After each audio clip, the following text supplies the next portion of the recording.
இது மகிமை நேரம். கிறிஸ்துவுக்குள் பிரியமான மகிமை தொலைக்காட்சி நேயர்களை இந்த மகிமை நேரம் நிகழ்ச்சியிலே சந்திப்பதில் மிக்க மகிழ்ச்சி அடைகிறேன். இந்த நாட்களிலும் கூட கிறிஸ்துமஸ் கொண்டாட்டங்களுக்குள்ளாக நாம் வந்திருக்கிறோம். உங்கள் அனைவருக்கும் கிறிஸ்துமஸ் மற்றும் புத்தாண்டின் நல்வாழ்த்துக்களை மகிழ்ச்சியோடு கூட தெரிவித்துக் கொள்கிறேன்.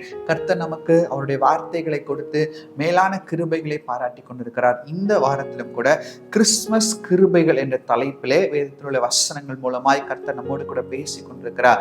ஆண்டவருடைய பிறப்பின் சம்பவங்கள்ல நடைபெற்ற கிருபைகளை குறித்து நாம் தியானித்துக் கொண்டு வருகிறோம். அந்த பிரகாரமாக இன்றைக்கும் கூட அவரே ஒரு கிருபையாய் நமக்கு கொடுக்கப்பட்டிருக்கிறார் என்பதை குறித்து நாம் தியானிக்க இருக்கிறோம். இயேசு கிறிஸ்துவே ஒரு கிருபை என்பதை குறித்து நாம் தியானிப்போம். லூக்கா எழுதின சுவிசேஷம் 2வது அதிகாரம் 40வது வசனத்துல பார்க்கிறோம். பிள்ளை வளர்ந்து ஆவியிலே பலன் கொண்டு ஞானத்தினால் நிறைந்தது, தேவனுடைய கிருபையும் அவர் மேல் இருந்தது. யோசித்து பாருங்க, ஆண்டவர் யார்? அவர் தேவனுடைய குமாரன். தேவன் அனுமதித்ததுனால்தான் இந்த உலகத்துல அவர் பிறந்தார். இந்த உலகமே அவருடைய கரங்கள்ல இருக்கிறது. இந்த உலகத்தை சிருஷ்டித்தவர் அவர்தான். ஆனால் அவர் இப்போது மனித ரூபமாய் வந்திருக்கிறார். அவருக்கு ஆண்டவருக்கு 2 தன்மை காணப்பட்டது. ஒன்று தெய்வத்தன்மை, மற்றொன்று மனித தன்மை. ஆண்டவர் அநேக நேரத்துல மனித தன்மையோடு இருந்தார், அநேக நேரத்துல தெய்வத்தன்மையோடு கூட இருந்தார். ஆண்டவருடைய ஊழியத்தின் காலத்துல, அதாவது 30 வயது முதல் 33.5 வயது வரைக்கும் ஆண்டவருடைய தெய்வத்தன்மை அதிகமாய் வெளிப்பட்டதை நாம் பார்க்கிறோம். அது வரைக்கும் அந்த ஆண்டவராய் கர்த்தர் அவருடைய பெற்றோருக்கு கீழ்ப்படிந்து இந்த உலகத்திலே அவர் மனிதனாய் வாழ்ந்ததை நாம் பார்க்கிறோம். அப்போ இந்த உலகத்திலே அவர் மனித தன்மையோடு கூட வாழ வேண்டும் என்று சொன்னால், அவர் வாழ முற்பட வேண்டும் என்று சொன்னால், அதற்கு முக்கியமாய் கருதப்பட்டது அவருடைய கிருபை. ஏன் அந்த இடத்துல கிருபையை சொல்றாங்க?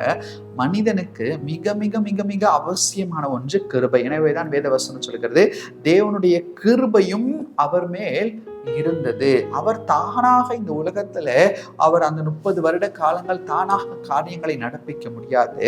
தேவனுடைய கிருபை அவர் மேல் இருந்தது நிமித்தமாக, தேவனுடைய கிருபை அவரை ஆட்கொண்டது நிமித்தமாகவே அவர் காரியங்களை நடப்பிக்க முடிந்தது. பிரியமானவர்களே, இன்னைக்கு நம்முடைய வாழ்க்கையில கூட நாம் யோசித்து பார்ப்போம், இந்த கிருபை நமக்குள்ளாக இருக்கிறதா? இந்த கிருபையை நம்மால் ஆட்கொள்ளப்பட முடிகிறதா? இந்த கிருபையினால் நாம் நிறைந்திருக்கிறோமே? இயேசு கிறிஸ்துவே கிருபையின் அடையாளமாய் விளங்கி இருக்கிறாரே. இன்னைக்கு நாமும் இதே கிருபையை பெற்றுக்கொண்டு கிருபையை உணர்ந்தவர்களாய் நாம் நடந்து கொள்ள முடியுமா? யோசித்து பார்க்க வேண்டும் பிரியமானவர்களே. லூக்கா 2வது அதிகாரம் 52வது வசனத்துல பார்க்கிறோம், பிறப்பிலே இருந்த கிருபை இப்போது இயேசுவானவர் ஞானத்திலும் வளர்த்தியிலும் தேவ கிருபையிலும் மனுஷர் தயவிலும் அதிகமாய் விருத்தி அடைந்தார். அதிகமாய் விருத்தி அடைந்தார். கிருபையில விருத்தி அடைகிறார். ஏதோ இந்த ஃபர்ஸ்ட் கிரேஸ் அல்ல, இந்த எக்ஸ்பாண்டிங் கிரேஸ். ஆண்டவர் அவருக்கு கொடுக்கிறதான கிருபையில அவர் விருத்தி அடைகிறார், பெருக செய்கிறார். ஒவ்வொரு காலகட்டத்திற்கும் ஏற்ற கிருபையை கர்த்தர் ஆண்டவருக்கு இந்த உலகத்துல பிறந்து மனிதனா இருக்கிற அந்த தேவத்திற்கு கொடுப்பதை கூட நாம் வாசிக்கிறோம். லூக்கா 4வது அதிகாரம் 22வது வசனத்துல நாம் பார்க்கும்போது, எல்லாரும் அவருக்கு நற்சாட்சி கொடுத்து அவருடைய வாயிலிருந்து புறப்பட்ட கிருபையுள்ள வார்த்தைகளை குறித்து ஆச்சரியப்பட்டு, இவன் யோசேப்பின் குமாரன் அல்லவா? பாருங்க, அவர் பேசுகிறது கிருபையினால, அவருடைய வார்த்தைகள் கிருபையா இருக்கிறது. அவருடைய வாயின் வார்த்தைகள் எல்லாம் கிருபை நிறைந்த வார்த்தைகளா இருக்கிறது. இந்த கிருபை அவருக்கு எங்கிருந்து கிடைத்தது? பிதாவாகிய தேவன் அவருக்கு கிருபை பாராட்டி இருக்கிறார். இந்த கிருபை அவருக்கு கொடுத்தது யார்? பிதாவாகிய தேவன். எனவே ஆச்சரியப்பட்டு அவங்க யோசிக்கிறாங்க. உடனே அவர்கள் யோசித்தது அவருடைய பிறப்பை. அந்த பிறப்பு, இவர் யாருடைய குமாரன்? யோசேப்பினுடைய குமாரன் அல்லவா? இந்த யோசேப்பினுடைய குமாரனுக்கு எப்படி இந்த கிருபை கிடைத்தது? அவருடைய வாயிலிருந்து வருகிறதான வார்த்தைகள் எப்படி இவ்வளவு கிருபையா இருக்கிறது என்று அவர் யோசித்த போது அந்த கிருபைக்கு பதில் அது பிதாவாகிய தேவனால் கிடைத்திருக்கிறது. அவர் தானாக பேசியிருந்தால், ஒருவேளை இப்படிப்பட்டதான நற்சாட்சி வந்திருக்குமா என்றால் அது அல்ல. ஆனால் தானாக அவர் பேசவில்லை. ஆண்டவர் அவர் மூலமாய் பேசியிருக்கிறார். ஆண்டவர் அவரை கொண்டு பேசியிருக்கிறார். இன்னைக்கு இதே கிருபையை நமக்கு தருகிறார். மனிதனா இருக்கு. அப்ப இது எதை நினைப்பூட்டுகிறது? மனிதனுக்கு கர்த்தருடைய கிருபை மிக மிக அவசியம். ஆண்டவருடைய பிறப்பிலே கிருபை இருந்தது. சிறு குழந்தை முதலே கிருபை இருந்தது. ஒருவேளை வாலிப பருவத்துல கிருபை இருந்தது, பெரிய பருவத்துல கிருபை இருந்தது. ஒவ்வொரு சூழ்நிலையிலும் கிருபையின் அவசியம் நமக்கு வேண்டும். கிருபையின் அவசியம் நமக்கு வேண்டும் பிரியமானவர்களே. அப்ப இந்த அவசியத்தை புரிந்து கொண்டவர்களாய் கூட நாம் காணப்பட வேண்டும். யோவான் 1வது அதிகாரம் 14வது வசனத்துல யோவான் கர்த்தருடைய கிருபை குறித்து அதிகமா எழுதுவதை நாம் பார்க்கிறோம். அந்த வார்த்தை மாம்சமாகி கிருபையினாலும் சத்தியத்தினாலும் நிறைந்தவராய் நமக்குள்ளே வாசம் பண்ணினார். மனிதருக்குள்ளாக வாசம் பண்ணுவதற்கு தேவனுடைய கிருபை அவருக்கு தேவைப்பட்டது பிரியமானவர்களே. மனிதர்களுக்குள்ளாக கிரியை நடப்பிப்பதற்கு அவருடைய கிருபை தேவைப்பட்டது.